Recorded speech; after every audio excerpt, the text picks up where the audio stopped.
नमस्कार मित्रांनो, कसे आहात तुम्ही? आशा करते की तुम्ही बरेच असाल. तर बघा, मी आज चुलीवरचं मटण बनवणार आहे. तर व्हिडिओ कंटिन्यू बघा. मला ब्लॉगमध्ये काय एवढं बोलता येत नाही. आता मी ट्राय करायले, तर व्हिडिओ कंटिन्यू बघा.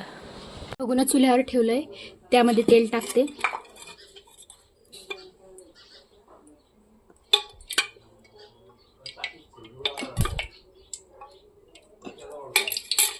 तेल चांगलं गरम होऊ देते.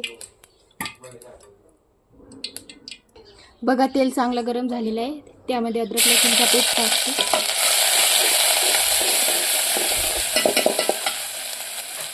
अद्रक लसूणचा पेस्ट चांगला होऊ द्यायचा. बघा, अद्रक लसूणचा पेस्ट चांगला झालेला आहे. त्यामध्ये कांदा टाकते.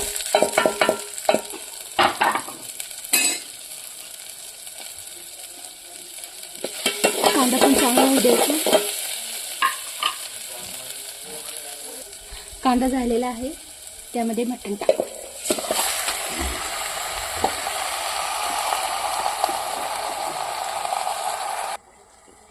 त्यामध्ये 1 चमचा हळद,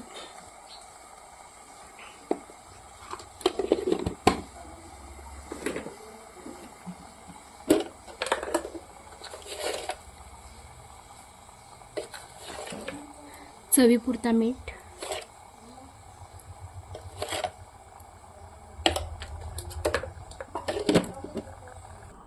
चांगलं मिक्स करून घेऊया.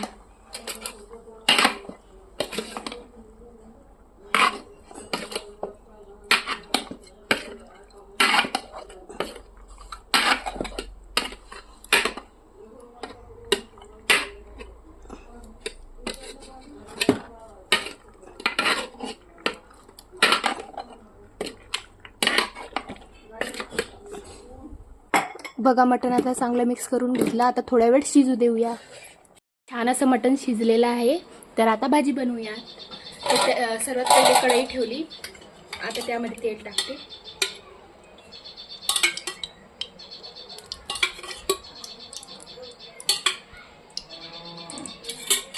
तेल चांगलं गरम होऊ देऊ. तेल तपलेलं आहे. आता तेलामध्ये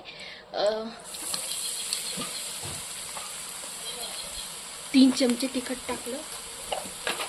हा मसाला असा आहे, याच्यामध्ये हा मसाला टाकल्यावर कोणताही मसाला टाकायची गरज नाही, ना मीठ टाकायची गरज. तिच्यामध्ये पालक टाकू.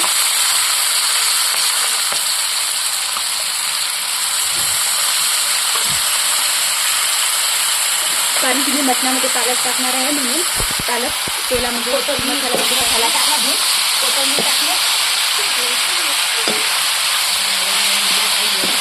पालक चांगली होऊ द्यायची आहे. बघा, पालक आता चांगली झालेली आहे. आता त्यामध्ये मटण टाकूया. बघा, आता मटण टाकूया.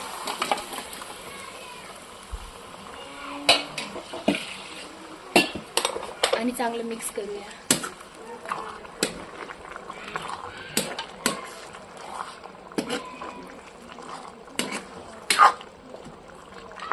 त्यामध्ये थोडं पाणी टाकूया.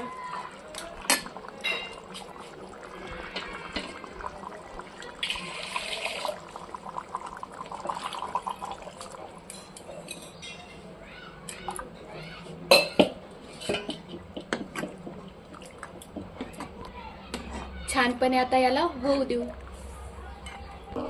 बघा, छान अशी भाजी झालेली आहे. आता त्यावर आपण कोथिंबीर टाकूया.